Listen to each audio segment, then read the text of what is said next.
اس سے پہلے سورہ بقرہ کی مختلف آیتوں کا خلاصہ پیش کیا گیا۔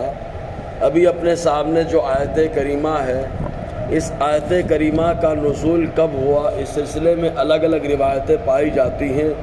ایک روایت میں یہ آیا کہ صحابہ کرام حضور صلی اللہ علیہ وسلم کی بارگاہ ناز میں آئے اور آ کر صحابہ کرام جذبہ عشق الہی میں سرشار ہو کر کے عرض کیا، اے اللہ کے نبی صلی اللہ علیہ وسلم، ہم اللہ کو ایک مانتے ہیں، اس کی وحدانیت کا اقرار کرتے ہیں، اس کی عبادت کرتے ہیں، اس کے سامنے سر تسلیم کو خم کرتے ہیں، سجدہ ریز ہوتے ہیں، تو آخر اللہ تبارک و تعالیٰ کہاں ہے جس کی ہم عبادت کرتے ہیں؟ جب صحابہ کرام نے یہ سوال کیا، حضور صلی اللہ علیہ وسلم خاموش رہے، اور جب بھی مصطفیٰ خاموش ہوتے تو اللہ تعالیٰ وحی کا نزول فرما دیتا۔ چنانچہ حضرت جبرائیل علیہ السلام آیت کریمہ لے کر کے حاضر آئے اور حضور صلی اللہ علیہ وسلم کو پڑھ کر بتایا، وَإِذَا سَأَلَكَ عِبَادِي أَنِّي فَإِنِّي قَرِيب، اے محبوب، آپ سے جب میرے تعلق سے میرے بندے پوچھے تو کہہ دیجئے کہ میں بہت قریب ہوں۔ اور چنانچہ صحابہ کرام کو یہ کہہ کر ان کی دلجوئی کی گئی۔ اور دوسری روایت یہ ملتی ہے کہ ایک دیہاتی شخص حضور صلی اللہ علیہ وسلم پر ایمان لائے، اور ایمان لانے کے بعد حضور صلی اللہ علیہ وسلم نے جن جن تعلیمات کا حکم دیا اس پر عمل کرنے لگے۔ ایک دن آقا علیہ السلام کی بارگاہ میں انہوں نے آ کر عرض کیا، اے اللہ کے حبیب صلی اللہ علیہ وسلم، آپ ہمیں بتائیں کہ اللہ قریب ہے یا دور ہے؟ اگر قریب ہو تو ہم اس سے مناجات کریں، سرگوشی کریں، اور اگر وہ دور ہے تو اب ہم اس سے جو ہے دعا کریں اور اس کو پکارے۔ تو حضور صلی اللہ علیہ وسلم خاموش رہے۔ اللہ تبارک و تعالیٰ اپنے محبوب اپنے قاصد اور وہ حضور کے محبوب وزیر کے ذریعے سے پیغام بھیجا۔ جبرائیل علیہ السلام آیت کریمہ لے کر کے آئے اور بتایا کہ محبوب، جب آپ سے میرے تعلق سے میرے بندے پوچھے تو آپ کہہ دیجئے کہ میں بہت قریب ہوں۔ چنانچہ تیسری روایت اس طریقے سے ملتی ہے کہ خیبر کے موقع پر صحابہ کرام ساتھ میں جا رہے تھے، ارادہ یہ تھا کہ خاموشی سے یہودیوں پر حملہ ہو اور اس کے بعد اس علاقے کو فتح کر لیا جائے، لیکن کچھ صحابہ کرام جوش کے اندر آئے اور آنے کے بعد زور زور سے نعرے لگانے لگے۔ تب ان سے کہا گیا کہ تم جس اللہ تعالیٰ کو پکارتے ہو وہ بہرا نہیں ہے، وہ دلوں کی باتوں کو بھی سن لیتا ہے، وہ بہت سمیع اور بصیر ہے۔ چنانچہ جب کہا گیا فوراً اللہ تعالیٰ نے آیت کریمہ نازل فرمائی، اور یہ جو کہا گیا کہ زور زور سے مت پکارو، وہ بہرا نہیں ہے، سمیع بصیر ہے، مقصد یہ تھا کہ اگر نعرہ نہیں لگائیں گے تو کفار اور یہود کو پتہ بھی نہ چلے گا اور مسلمان ان کے اوپر آ لیں گے، ان کو گرفتار کر لیں گے، بڑی آسانی سے علاقہ فتح ہو جائے گا۔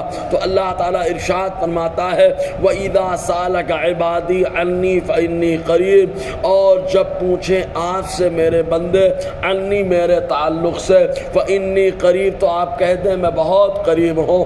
چنانچہ اللہ تبارک و تعالیٰ دوسرے مقام پر یوں ارشاد فرماتا ہے، میں انسان کو اس کی شہ رگ سے بھی زیادہ قریب، یعنی ایسی رگ جو بادشاہ ہے جس کی حکومت انسان کے بدن میں ہوتی ہے، اور کوئی بھی نس ہو، شہ رگ جو ہے اس کا تعلق دل سے ہوتا ہے، مین نس ہوتی ہے یہ، اور دل بہت اہم چیز ہے۔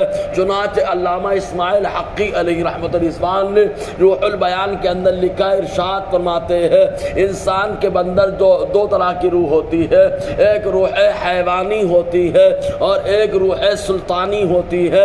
روح حیوانی کا تعلق دماغ سے ہوتا ہے، روح سلطانی کا تعلق دل سے ہوتا ہے۔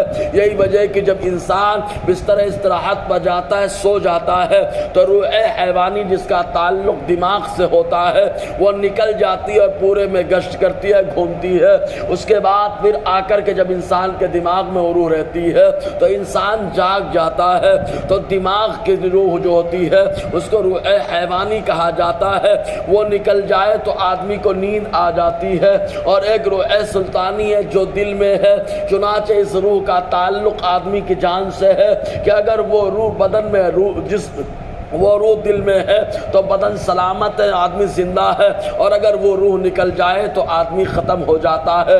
تو شہ رگ کا تعلق اس سے ہوتا ہے، تو اللہ تبارک و تعالیٰ اس شہ رگ سے بھی زیادہ قریب ہے۔ تو اللہ تعالیٰ فرماتا ہے محبوب بتا دے اجیب دعوت الداعی اذا دعانی، اجیب میں جواب دیتا ہوں دعوت الداعی دعا کرنے والے کی دعا کی، اور یا یہ مانا کہ میں جواب دیتا ہوں پکارنے والے کی پکار کی، اذا دعانی جب وہ مجھے پکارتا ہے۔ اللہ تبارک و تعالیٰ ہر دعا کو قبول فرماتا ہے۔ یہ اور بات ہے کہ اللہ تبارک و تعالیٰ نے کچھ مقامات کو مقبولیت کی ضمانت دے دی ہے کہ یہاں پر دعا کرو اللہ قبول فرمائے گا، یہ ایسے موقع پر دعا کرو اللہ تعالیٰ قبول فرمائے گا۔ بہرحال دعا تو قبول ہوتی ہے۔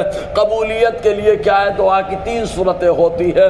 ایک یہ کہ بندہ دعا کرے اللہ تبارک و تعالیٰ بعینی وہی چیز عطا فرما دے، اور دوسری صورت یہ ہے کہ بندہ دعا کرے اور اللہ تبارک و تعالیٰ اس جیسی کوئی دوسری چیز عطا فرما دے، اور تیسری صورت یہ ہوتی ہے کہ بندہ دعا کرے اللہ تبارک و تعالیٰ اس دعا کو بندے کے جو ہے صحیفہ اعمال میں لکھوا دے، روز محشر جب اس کو نیکیوں کی ضرورت ہو تب اللہ تبارک و تعالیٰ ان دعاؤں کو نیکیوں کے پلے میں ڈلوا دے۔ تو یہ بھی 3 صورتیں ہوتی ہیں دعا کی قبولیت کی، بعینی وہی دے دی جائے، یا اس کے مثل دنیا میں دے دی جائے، یا دعا جمع کر لی جائے اور آخرت میں جب ضرورت پڑے تب اللہ تبارک و تعالیٰ ان کو نیکیوں کی شکل میں نیکیوں کے پلے میں ڈلوا دے۔ اب کہاں کہاں دعائیں قبول ہوتی ہے، کون کون سی صورتیں اللہ نے بیان فرمائی، انشاءاللہ اس پر روشنی رہے گی۔ اللہ تعالیٰ ہم سب کو فیضان قرآن برکات قرآن سے مالا مال فرمائے۔